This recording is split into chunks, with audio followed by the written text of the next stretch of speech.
François Bayrou. Bonjour. L'Assemblée nationale se penche aujourd'hui sur la question de l'euthanasie. Est-ce que la France doit l'autoriser ? L'aide à la fin de vie, lorsque les jours sont comptés, lorsque on sait que c'est fini, c'est déjà dans la loi. La question qui se pose et que posent les auteurs eux-mêmes de la loi actuelle, c'est est-ce que la loi est appliquée ? Aider quelqu'un qu'on aime, une femme, un homme, refuser l'acharnement thérapeutique, en effet, c'est la philosophie de la loi et c'est ce qui doit être, au fond, la liberté et le dialogue entre un médecin et le malade. Alors, est-ce qu'il faut changer la loi ? Appliquons-la d'abord. Ce que disent les auteurs de la loi, je vous rappelle que cette loi a été votée à l'unanimité de l'Assemblée nationale. Toute philosophie, toute tendance confondue.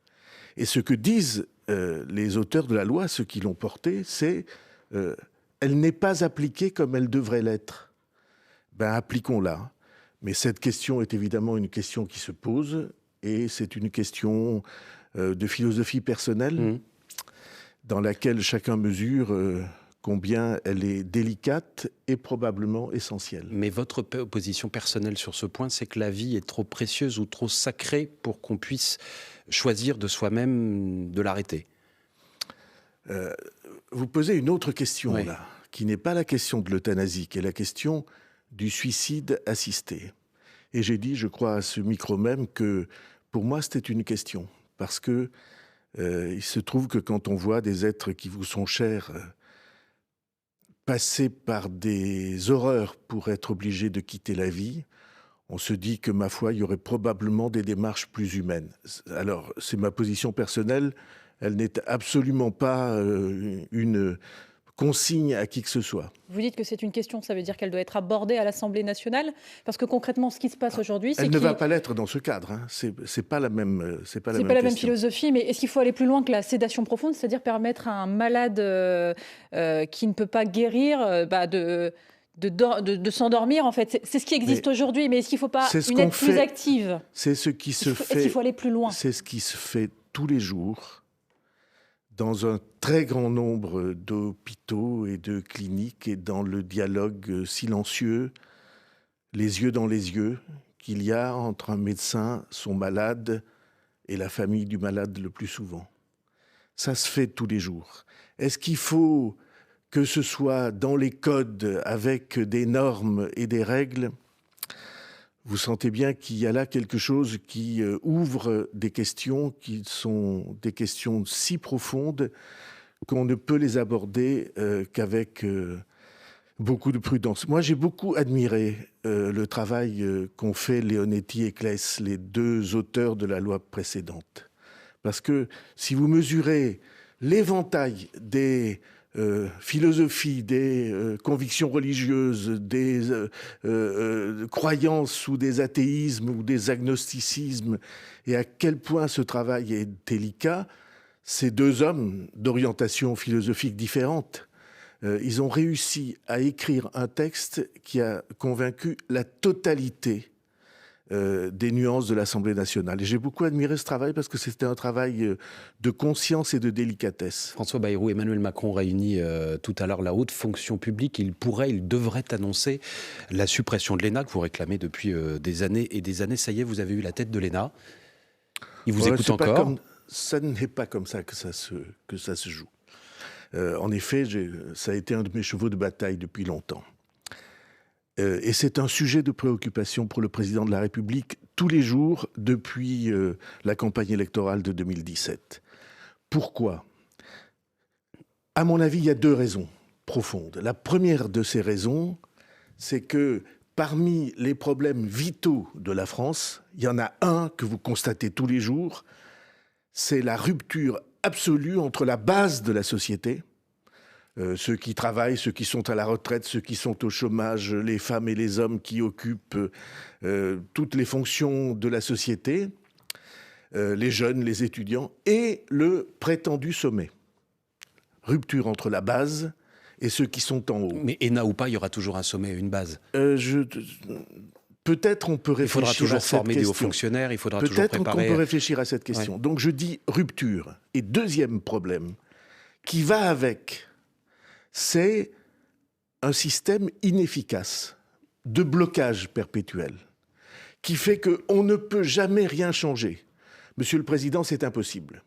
Monsieur le Ministre, c'est impossible. L'administration est plus forte que le Président de la République ? Oui, l'immobilisme est plus fort que toutes les énergies déployées. Mais est-ce que c'est en supprimant l'ENA que tout ça va changer ? Mais c'est en réfléchissant à un mode de sélection et de formation qui soit différent. Il y a un corps dans la société française qui, à mon avis, a réussi admirablement à traiter cette question, ou en tout cas de manière remarquable. Lequel ? C'est l'armée. L'armée a choisi un système de formation et de sélection de ceux qui occuperont les responsabilités qui intervient en fait beaucoup plus tard dans la vie. L'ENA, si c'est à 20 ans, 21, 22 ans, et si après on est de toute façon sélectionné, vous voyez bien qu'il y a quelque chose qui ne tient pas compte des qualités humaines et de l'aptitude à l'action, au commandement.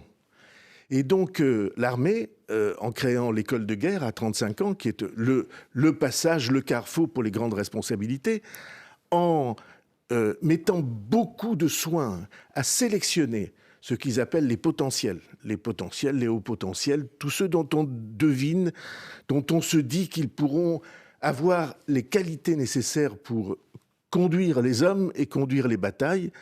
Ils ont fait un travail absolument remarquable et qui se fait tout au long de la vie. François Bayrou, Emmanuel Macron a déjà annoncé le changement de recrutement à l'ENA. C'était il y a quelques semaines lorsqu'il annonçait ses mesures pour l'égalité des chances. Ces annonces-là, elles ont déjà eu lieu. Qu'est-ce qu'il va y avoir de nouveau cet après-midi ? En fait, on va changer le nom ? Eh bien, vous voyez, ce qui est le plus simple, c'est que vous écoutiez le discours du président de la République cet après-midi. Vous êtes en proche. Non, les annonces du président de la République appartiennent au président de la République. Mais si on supprime l'ENA, François Bayrou, pour créer une nouvelle école qui aura sans doute un nouveau nom, ça change quoi dans la sélection de ce qu'il ne faut peut-être pas appeler les élites, mais des futurs cadres de l'administration ? La question, c'est est-ce qu'on peut, en partant de la base, en partant des milieux non privilégiés, de la culture ou de la société, est-ce qu'on peut accéder aux responsabilités majeures de la société française ? Pendant, disons, la première partie du XXe siècle, c'était possible. Vous vous incluez dans cette catégorie ? Dans vous vous êtes d'une famille plutôt modeste. Oui, et vous êtes là où vous êtes aujourd'hui. Heureusement. Donc ça veut dire que parfois ça marche, l'ascenseur ou Oui, l'escalier. L'ascenseur, je ne suis pas certain qu'il puisse marcher aujourd'hui comme il a marché quand je suis entré dans ce chemin-là, qui est un chemin d'une aventure personnelle. Je trouve qu'aujourd'hui, les choses sont beaucoup plus bloquées, beaucoup plus indurées.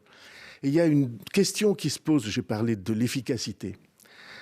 L'État devrait être là pour soutenir les initiatives de la société française, les initiatives des personnes, des associations, des entreprises, pour aider.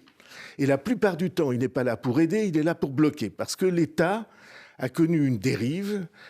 L'État est devenu administration, et l'administration est devenue bureaucratie. Et ce système-là, cette mécanique-là, qui s'impose, même si les gens sont généreux, brillants, volontaires, s'ils ont cette âme, cette vitalité de changer les choses, perpétuellement, ça les bloque. Je vais prendre un exemple.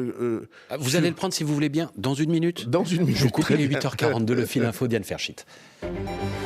Emmanuel Macron l'avait promis il y a 2 ans. Le chef de l'État va annoncer aujourd'hui la suppression de l'ENA. L'ENA qui sera remplacée par une nouvelle haute école de la fonction publique. Les bénéfices du vaccin AstraZeneca supérieurs au risque, c'est l'avis des autorités sanitaires européennes. Elle conclut un lien possible entre le sérum anglo-suédois et des cas graves de thrombose. Le vaccin AstraZeneca toujours suspendu dans certains pays, limité aux plus de 60 ans dans d'autres. En France, il n'y a pas de raison de ne pas continuer de l'utiliser sur les personnes âgées de 55 ans et plus, estime sur France Info Alain Fischer, le président du Conseil d'orientation de la stratégie vaccinale. Le compagnon d'Aurélie Vaquier en garde à vue après la découverte d'un corps sous une dalle de béton à son domicile dans l'Hérault. Très vraisemblablement le corps de la jeune femme disparue fin janvier. L'enquête est requalifiée en enquête pour meurtre. L'exploit du PSG qui s'est imposé à Munich 3-2 face au Bayern, dont un doublé de Kylian Mbappé lors de ce match aller des quarts de finale de Ligue des Champions. Les Parisiens qui devront confirmer mardi lors du match retour au Parc des Princes. France Info. Le 8-30 France Info, Salia Brakia, Marc Fauvel. Toujours avec le président du MoDem et haut-commissaire au plan François Bayrou, vous vouliez donner un exemple de ce qui, selon vous, ne fonctionne pas aujourd'hui en France. C'est-à-dire du blocage perpétuel, du constat par tout un appareil qui choisit toujours l'immobilisme qu'on ne peut pas bouger. On a un problème électoral. L'épidémie entre en collision avec des élections prévues. C'était déjà le cas au municipal et c'est à nouveau le cas, on en parlera peut-être dans une minute. Il y a une chose très simple à faire qui est le vote par correspondance.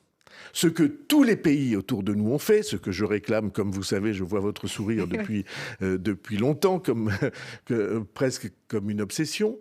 Les Allemands ont pu tenir leurs élections parce qu'ils ont le vote par correspondance, de très nombreux pays européens, et aux États-Unis, 100 millions d'Américains ont voté par correspondance pour élire le président des États-Unis. Et ça, c'est la faute de l'administration si on ne le fait pas en France. Et donc, on le demande, des responsables disent « mais pourquoi on ne fait pas ça ?» Et la réponse qui vient de ce mélange administrativo-politique, c'est Monsieur, ça n'est pas possible. Monsieur le Président, ça n'est pas possible. Monsieur le Ministre, ça n'est pas possible. Alors, vous vous arrachez les cheveux. Le Président de la République... C'est le ministre de l'Intérieur lui-même qui dit que ce n'est pas possible, il y a des risques de fraude. Mais c'est une vaste blague.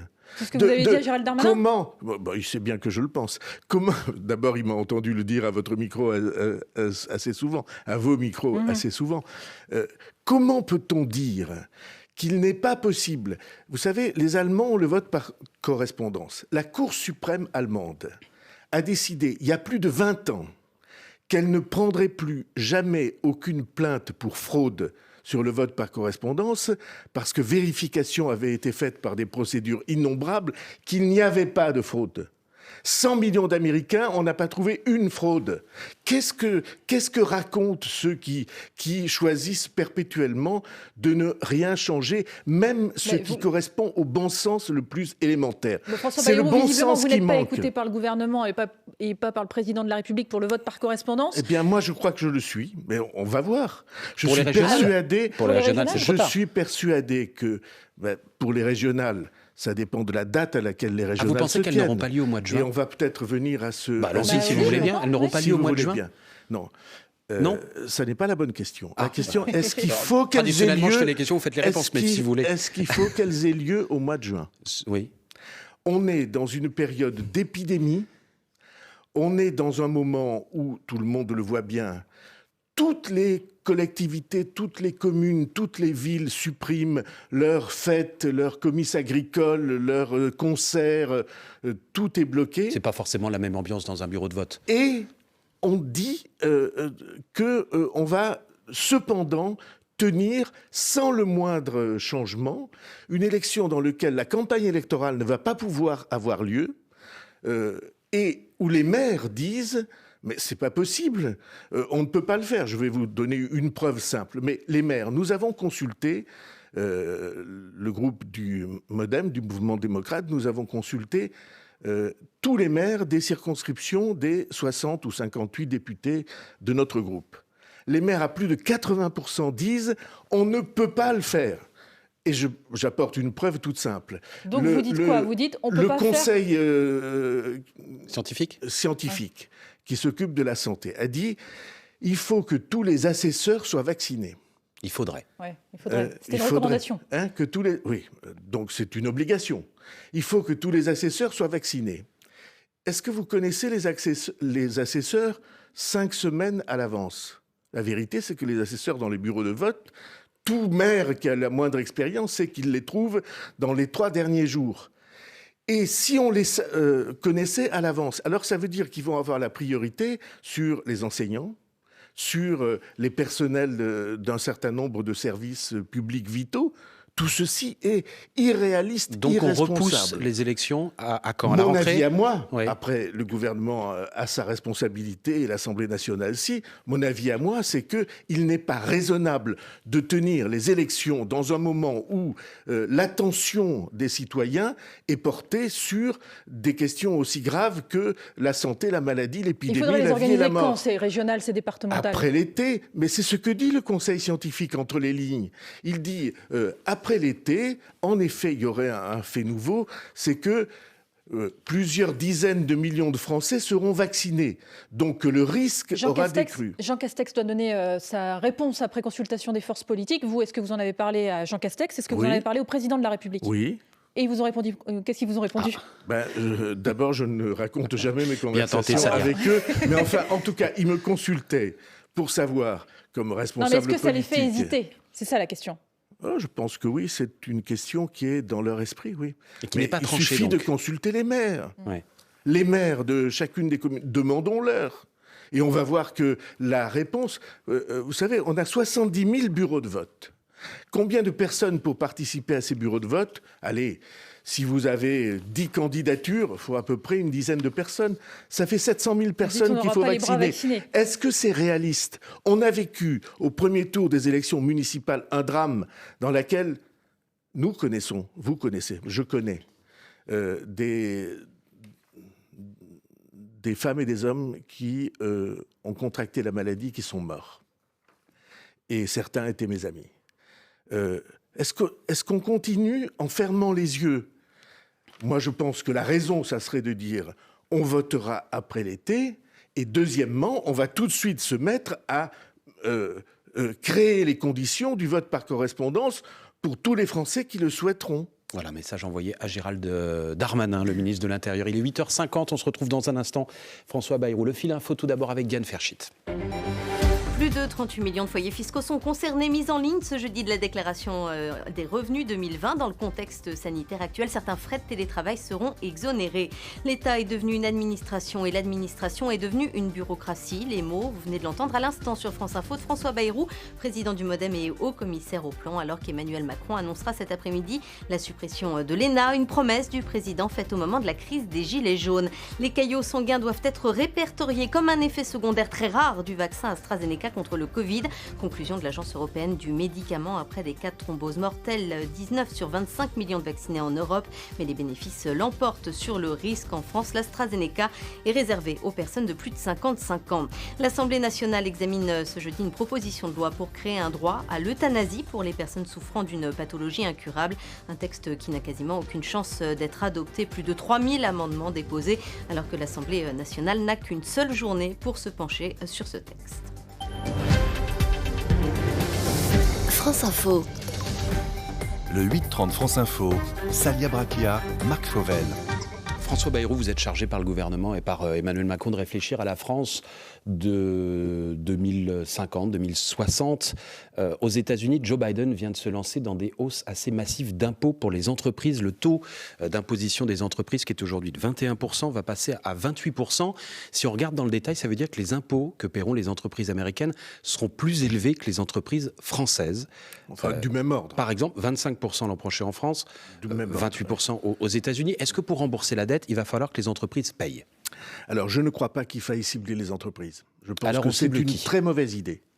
Mais ce que vous avez oublié de dire, c'est que la décision principale du président des États-Unis, de Joe Biden, c'est de mettre sur la table 2000 milliards de dollars supplémentaires, en plus d'un premier plan de relance. Supplémentaire, ce qui au total fera 5500 milliards. Vous voulez dire qu'on est trop de petits bras dollars. en France? Et donc, comme vous savez, moi je plaide pour un plan Marshall de reconquête de la production industrielle, agricole, de services, pour regagner tout ce que nous avons perdu en part de marché. La France est aujourd'hui décrochée dans son commerce extérieur parce que nous n'arrivons pas à fournir la demande qui est celle des consommateurs. Mais cet argent, Et vous des qui avez combattu pendant des années l'idée qu'on puisse laisser filer la dette, Oui. on le trouve où? Si c'est pas en augmentant les impôts, si ce n'est pas avec la dette, si vous aviez suivi mon travail ces dernières semaines, nous sommes dans un moment où, par une chance inouïe, historique, on peut emprunter quasiment à 0% d'intérêt. Ce qui n'empêche pas qu'il faudra rembourser à la fin. Et donc, ma proposition, c'est que cet argent investi pour redresser l'économie française, on laisse 10 ans de délai pour que l'effet se sente et on le rembourse après sur 30 ans. Comment ? On le rembourse sur 30 ans avec les rentrées, y compris les rentrées fiscales. Et l'augmentation des impôts, encore une fois. Encore une fois, non, puisque je ne plaide pas pour ça. Non, mais je reviens sur le sujet, une augmentation des impôts. Que les taux soient très faibles aujourd'hui, ou même parfois légèrement négatifs quand on emprunte de l'argent. Oui. Ok, on emprunte de l'argent pas cher, mais l'argent, à la fin, il faudra le rembourser. Oui. Et si vous le remboursez sur 30 ans, si pendant ce temps, vous avez gagné des parts de marché, de la croissance, si la production s'est relancée, alors vous créez de nouvelles sources de revenus pour les impôts et de nouvelles sources de cotisations sociales pour faire marcher le système. C'est cette vitalité reconquise qui nous permettra de rembourser sans difficulté les impôts. J'ai fait un calcul, j'ai proposé dans une note du plan un calcul qui fait que on s'aperçoit que cet effort-là, dans 10 ans, sera parfaitement supportable dès l'instant qu'on aura retrouvé le rythme de création et de production qui est le nôtre, qui était le nôtre. L'image choquante qui fait beaucoup réagir nous vient d'Ankara, en Turquie. Le président du Conseil européen, Charles Michel, et la présidente de la Commission, Ursula von der Leyen, ont été reçus par le président turc avant-hier. Problème, lorsqu'il a fallu s'installer pour l'entretien, il n'y avait que 2 sièges pour les hommes. Ursula von der Leyen, elle, a dû s'installer sur un canapé à côté, à l'écart. C'est une gaffe protocolaire du machisme, du sexisme ou alors de la provocation? Alors, si c'est voulu, c'est inacceptable. Et les 2 responsables européens auraient dû s'accorder pour que ce soit, selon nos traditions, Madame von der Leyen qui s'assied en premier. Donc Charles Michel aurait dû se lever. Enfin, je ne donne pas de leçons de ce genre à des responsables politiques que par ailleurs j'apprécie. Et donc ça, c'est le premier point. Mais il est possible que ça ne soit pas voulu. Comme vous avez vu, il y a des contributions, des articles de journalistes brillants qui expliquent que non, c'était vraiment un accident protocolaire parce qu'on n'avait pas fait la préparation nécessaire. Sauf qu'il est déjà arrivé par le passé que le président turc reçoive le président de la Commission et le président du Conseil. Quand il s'agissait des hommes, il y avait 3 sièges. Eh bien, donc, c'est inacceptable. Si c'est un geste voulu pour créer une différence et une humiliation supplémentaire parce que le responsable politique en face est une femme, c'est inacceptable. Dans ces cas-là, on fait quoi ? J'en sais rien. On dit que c'est inacceptable, on proteste et on fait savoir que plus jamais il y aura d'entretien de cet ordre si ces dispositions ne sont pas prises. Il y a un homme qu'on voit beaucoup en ce moment dans les médias, François Bayrou, c'est Édouard Philippe, l'ancien Premier ministre, qui dit d'interview en interview qu'il est à la fois loyal et libre. Vous avez compris ce que ça veut dire ? Loyal je et libre. Je comprends très bien le mot loyal et je comprends très bien le mot libre. J'essaie moi-même d'être, comment dirais-je, en harmonie avec ces 2 mots-là. Mais les 2 dans la même phrase, est-ce que ça veut dire quelque chose ?